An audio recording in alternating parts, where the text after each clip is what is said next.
ಏನಾಗಿದೆ ಅಂದರೆ ಮಕ್ಕಳನ್ನ ನಾವು ಒಂದು ಕೋಣೆಯಲ್ಲಿ ಕೂಡ ಹಾಕ್ಬಿಟ್ಟು ಊಟ ಮಾಡ್ತಾ ಇಲ್ಲ ಅಂತ ಹೇಳ್ತಾ ಇದ್ವಿ, ಮಕ್ಕಳು ಬೇಗ ಮಲಗ್ತಾ ಇಲ್ಲ ಅಂತ ಹೇಳ್ತಿದ್ವಿ. ಸೊ ಏನಾಗಿದೆ ಅಂತಂದರೆ ನಾವು ಕೆಲಸದಿಂದ ಬರೋದೇ ಒಂದು 6-6:30 7 ಗಂಟೆಗೆ, ಅಡುಗೆ ಮಾಡೋದು ಒಂದು 8-8:30 ಆಗುತ್ತೆ, ಊಟ ಮಾಡಿಸೋದು 9 ಗಂಟೆಗೆ, ಅವ್ರನ್ನ ಮಲಗಲ್ಲ ಅಂತ ನಾವು ಹೇಳ್ತಾ ಇದ್ದೀವಿ. ಸೊ ಮಕ್ಕಳ ಒಂದು ಲಾಲನೆ ಪೋಷಣೆ ವಿಷಯದಲ್ಲಿ ನಾವು ಕೂಡು ಕುಟುಂಬಗಳಲ್ಲಿದ್ದಾಗ ಏನಾಗ್ತಾ ಇತ್ತು, ಇದೆಲ್ಲ ಸಮಸ್ಯೆನೇ ಇರಲಿಲ್ಲ. ಸೊ ನಮ್ಗೆ ಯಾರೋ ಅಜ್ಜಿನೋ ಅಥವಾ ಅಜ್ಜನೋ ಅಥವಾ ನಾವು ಈ ರೀತಿ ಯಾರ ಹತ್ರ ಒಬ್ಬರು ನಮ್ಮ ಮನೇಲಿ ಬೇರೆ ವ್ಯಕ್ತಿಯ ಜೊತೆ ನಾವು ಊಟ ಮಾಡಿಬಿಟ್ಟು ನಮ್ಮದು ಮಲಗ್ತಾ ಇದ್ವಿ. ಒಂದು 7:30-8 ಗಂಟೆಗೆ ಊಟ ಮಾಡಿದ್ರೆ ಸಹಜವಾಗಿ ಒಂದು 9-9:30 ನಿದ್ದೆ ಬರುತ್ತೆ.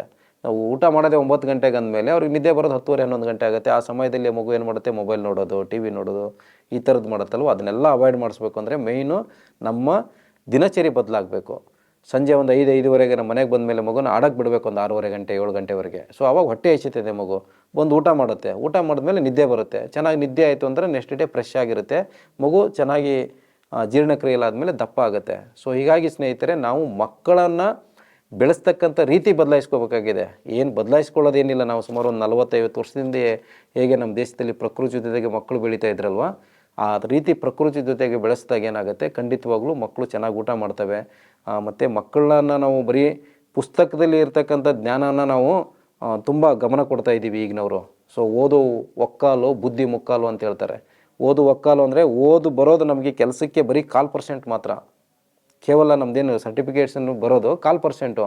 ಬುದ್ಧಿ ಅಂದರೆ ಜನಗಳ ಜೊತೆಗೆ ಬೆರೆದಾಗ, ಪ್ರಕೃತಿ ಜೊತೆಗೆ ಬೆಳೆದಾಗ ಅವ್ರದ್ದೇನು ಬುದ್ಧಿ ಇರುತ್ತಲ್ವ, ಆ ಬುದ್ಧಿಯಿಂದ ನಾವು ಮುಕ್ಕಾಲು ಭಾಗ ನಮಗೆ ಬುದ್ಧಿ ಕೆಲಸಕ್ಕೆ ಬರೋದು.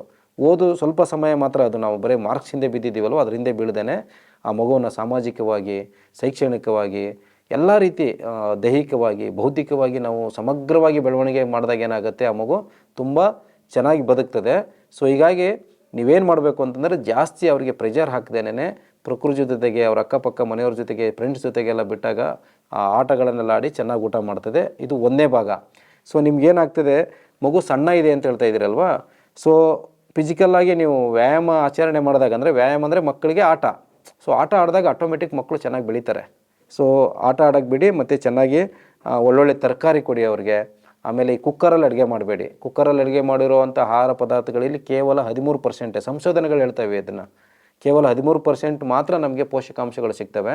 ಸೊ ಹಾಗಾಗಿ ನೀವು ಏನು ಮಾಡ್ಬೋದು ಅಂತಂದರೆ, ನೀವೇನು ಮಾಡ್ಬೋದು ಅಂತಂದರೆ, ಈ ಓಪನ್ ಪಾತ್ರೆಯಲ್ಲಿ ಅಡುಗೆ ಮಾಡಬೇಕು. ಈ ಬೇಳೆಕಾಳುಗಳಾಗಿರ್ಬೋದು, ಅನ್ನ ಆಗಿರ್ಬೋದು, ಇವನ್ನೆಲ್ಲ ಓಪನ್ ಪಾತ್ರೆಯಲ್ಲಿ ಅಡುಗೆ ಮಾಡಿದ್ರೆ ಏನಾಗ್ತದೆ, ನಮಗೆ ಪೋಷಕಾಂಶಗಳು ಹೆಚ್ಚಿನ ಪ್ರಮಾಣದಲ್ಲಿ ಸಿಕ್ಕಿ ಏನಾಗ್ತದೆ, ಮಕ್ಕಳು ಚೆನ್ನಾಗಿ ಬೆಳೀತವೆ. ಮಕ್ಕಳಿಗೆ ಬೆಲ್ಲ ಅತ್ಯದ್ಭುತವಾದಂಥ ಔಷಧಿ. ನಾವೇನು ಮಾಡ್ತಾಯಿದ್ವಿ, ಸಿಹಿ ತಿಂತಾಳೆ ಅಂತ ಬರೆದಿದ್ದಾರೆ ಇವರು. ಸಕ್ಕರೆಯಲ್ಲಿ ಮಾಡಿರೋ ಸಿಹಿ ತಿಂತಾಳೆ ಈ ಹುಡುಗಿ. ಸಕ್ಕರೆಯಲ್ಲಿ ಮಾಡಿರೋ ಸಿಹಿ ತಿಂದರೆ ಏನಾಗ್ತದೆ ಅಂದರೆ, ಅದು ಜೀರ್ಣ ಆಗೋಕ್ಕೆ ಬಿಡೋದಿಲ್ಲ. ಸೊ ಸಕ್ಕರೆ ವಿಷ ಆ್ಯಕ್ಚುಲಿ, ಬೆಲ್ಲ ಬಂದ್ಬಿಟ್ಟು ಅಮೃತ. ನೀವು ಎಷ್ಟೇ ಸಿಹಿ ಪದಾರ್ಥ ಮಕ್ಕಳಿಗೆ ಕೊಡಿ, ನೀವು ಬೆಲ್ಲದಲ್ಲಿ ಮಾಡಿರೋವಂಥ ಈ ಕಡಲೆ ಬೀಜ, ಎಳ್ಳು, ಈ ಥರದ್ದು ಚಕ್ಲಿ ಉಂಡೆ ಎಲ್ಲ ಮಾಡಿಬಿಟ್ಟು ಕೊಟ್ಟರೆ ತುಂಬ ಒಳ್ಳೆಯದು. ಸಕ್ಕರೆ ಸಿಹಿ ಪದಾರ್ಥ ಕೊಡಬೇಡಿ. ಮತ್ತು ಜೊತೆಗೆ ನೀವು ಬೆಲ್ಲನ ಬಳಸಿ. ರಾತ್ರಿ ಬೇಗ ಮಲಗಬೇಕಂದ್ರೆ ಸ್ವಲ್ಪ 7 ಗಂಟೆ ಒಳಗಡೆ ಊಟ ಮಾಡಿಸ್ಬೇಕಂದ್ರೆ ಅವ್ರು ಚೆನ್ನಾಗಿ ಆಡೋಕ್ಕೆ ಬಿಡ್ಬೇಕು ಸ್ಕೂಲಿಂದ ಬಂದಮೇಲೆ ಅಂತ ಹೇಳ್ತಾ, ಸೊ ಈ ಒಂದು ಸತೀಶ್ ಅವರಿಗೆ ನಾನು ಹೇಳೋದೇನಂತಂದರೆ, ನೀವು ನಿಮ್ಮ ಬಾಲ್ಯವನ್ನು ಹೇಗೆ ಕಳೆದಿದ್ದೀರಿ ಸುಮಾರು ಒಂದು 25-30 ವರ್ಷದಿಂದ, ಆ ಬಾಲ್ಯನ ನಿಮ್ಮ ಮಕ್ಕಳಿಗೆ ಕಲ್ಪಿಸಿ, ನಿಮ್ಮ ಮಗಳು ತುಂಬ ಚೆನ್ನಾಗಿ ಬೆಳೀತಾಳೆ. ಸೊ ನಾವು ಕಳೆದಿರೋ ಬಾಲ್ಯವನ್ನು ಅವರು ಕಳಿಬೇಕು. ಆ ಬಾಲ್ಯವನ್ನು ಅವರು ಆಸ್ವಾದಿಸಿದಾಗ ಮಾತ್ರ ಆ ಬಾಲ್ಯಕ್ಕೆ ಒಂದು ಪರಿಪೂರ್ಣ ಅರ್ಥ ಬರ್ತದೆ. ಸೊ ಹೀಗಾಗಿ ನಾನೇನು ಎಕ್ಸ್ಟ್ರಾ ಏನು ಹೇಳೋದಿಲ್ಲ, ನಿಮ್ಮ ಬಾಲ್ಯವನ್ನು ಅವ್ರಿಗೆ ಜೀವನ ಮಾಡೋಕ್ಕೆ ಅವಕಾಶ ಮಾಡಿಕೊಡಿ ಅಂತ ಹೇಳ್ತಾ, ನೋಡಿದ್ರಲ್ಲ ಸ್ನೇಹಿತರೆ, ಸತೀಶ್ ಅವರು ಮಗಳು ಏನು ಸಮಸ್ಯೆ ಇತ್ತು, ಮತ್ತು ಲಾವಣ್ಯವರು ಅವ್ರಿಗೂ ಕೂಡ ನೆನಪಿನ ಶಕ್ತಿ ಕಡಿಮೆ ಆಗಿದ್ದು ಈ ಒಂದು ಸಂಚಿಕೆಯಲ್ಲಿ ತಿಳ್ಕೊಂಡಿವಿ. ಹಾಗೆ ಈ ಸಂಚಿಕೆಯಲ್ಲಿ ನಾವು ಇನ್ನೊಂದು ಮನೆ ಮದ್ದನ್ನು ತಿಳ್ಕೊಳ್ಳೋಣ ಸ್ನೇಹಿತರೆ. ಸೊ ಕೆಲವ್ರಿಗೆ ಏನಾಗ್ತದೆ ಅಂತಂದರೆ, ಈ ಕಣ್ಣಲ್ಲಿ ಕೆಳಗಡೆ ಎಲ್ಲ ಸ್ವಲ್ಪ ಉಷ್ಣ ಆದಾಗ ಗುಳ್ಳೆಗಳಾಗ್ತವೆ. ನಮಗೆಲ್ಲ ಕಣ್ಣು ಚುಟ್ಕಿ ಅಂತ ಹೇಳ್ತಾರೆ ಕೆಲವರು. ಈ ಕಣ್ಣು ಕೆಳಗಡೆ ಎಲ್ಲ ಒಂಥರ ಒಂದು ಉಂಡೆ ಥರ ಆಗಿಬಿಡುತ್ತೆ.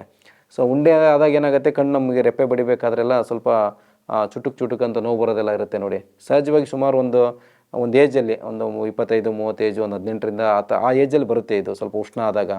ಸೊ ಅದಕ್ಕೆ ಏನು ಮಾಡ್ಬೋದು ಅಂದರೆ, ಭಾಳ ಉತ್ತಮವಾದ ಮನೆ ಮದ್ದು ಅಂತಂದರೆ ಹರಳೆಲೆ ಬರುತ್ತೆ ನೋಡಿ. ಹರಳೆಲೆನ ರಾತ್ರಿ ಮಲಗಬೇಕಾದ್ರೆ ಕಣ್ಣಿಗೆ ಪಟ್ಟಿ ಥರ ಹಾಕ್ಕೊಂಡು ಮಲಗಿದ್ರೆ ಸುಮಾರು ಒಂದು 2-3 ದಿನ ಮಲಗಿದ್ರೆ ಸಾಕು. ಆಗ ಅದಲ್ಲಿ ಆ ಗುಳ್ಳೆ ಏನಾಗಿರುತ್ತಲ್ಲ, ಅದು ಆಟೋಮೆಟಿಕ್ ಕರಗೋಗ್ಬಿಡುತ್ತೆ. ಸೊ ಇದು ತುಂಬ ಅದ್ಭುತವಾದಂಥ ಒಂದು ಮನೆಮದ್ದು. ಹರಳೆಲೆ ಅಂತೂ ಕೂಡ ತಮಗೆ ಎಲ್ಲ ಕಡೆಯೂ ಸಿಗುತ್ತೆ ಇದು ಸಹಜವಾಗಿ.